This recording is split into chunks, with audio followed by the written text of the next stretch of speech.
Do you speak English?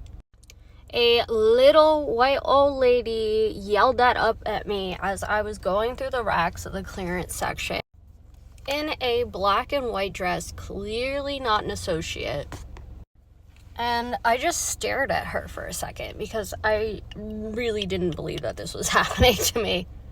And it wasn't until I responded, it was like, yeah, can I help you? Like, what's going on? And she just kind of froze on her little mobility scooter and was taken aback. But then she proceeded to ask me for help to read the cost of the item she was holding.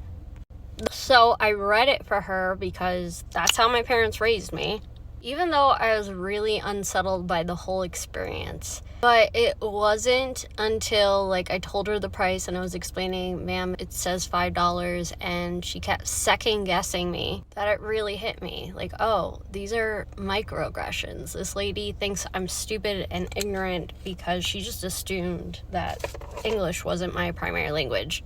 Which, of course, is frustrating, but I live in the middle of Pennsylvania. There are a lot of Trump supporters here, so it's par for the course. But what was unsettling about the experience is that I had many like those growing up, and I would naturally go to my parents and ask, why are they talking to me like this?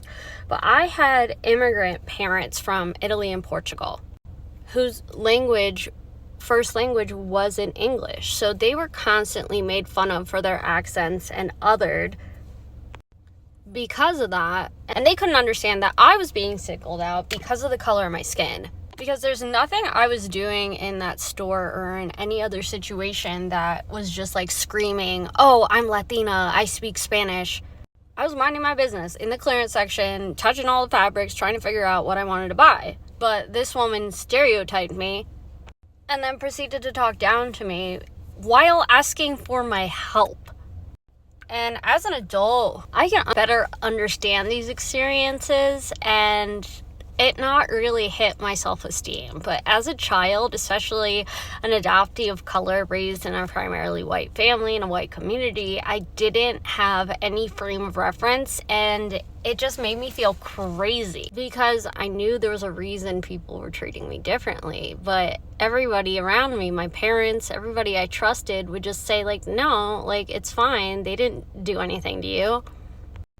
And then proceed to tell me that I was just overreacting. And in the grand scheme of things, a woman talking down to me about that, making assumptions, yeah, that's not going to affect me too much in my day-to-day. But you guys have to think about adoptees of color who are growing up in these very isolated spaces without any support from people that look like them, who are used to these experiences, who can explain it to them so they don't feel like they're losing their minds. Because it's like being gaslit. You know something's wrong. You know you shouldn't be spoken to that way. You did nothing to elicit that behavior. And a child developing and, dealing with hormones and all of that is very stressful to go through. When you're already trying to figure out who you are and then trying to understand your racial identity when your parents have no scope of reference because they've never experienced anything like that. Not through any fault of their own or anything, but this experience just reminded me of why I do the work that I do, why I try to educate white adopted parents on the complexities of transracial adoption.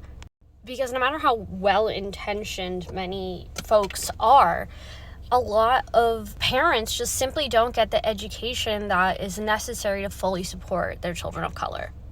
Because society tells them love is enough. But if love was enough, why are adoptees 4 times more likely to attempt to unalive? Why do you see so many angry adoptees on social media talking about the struggles that they had? And yes, a large amount of us still love our parents, but that doesn't mean that they didn't make mistakes. So anyway, thanks for listening to my rambling. I just wanted to share that little story. And also my clearance finds. I got this makeup from AF94. This is the lip and cheek and If You Dare. And then I got their shadow box eye crayons in a green and a brown for $3. But yeah, if you're looking for resources on transracial adoption, check out my books and follow along for more.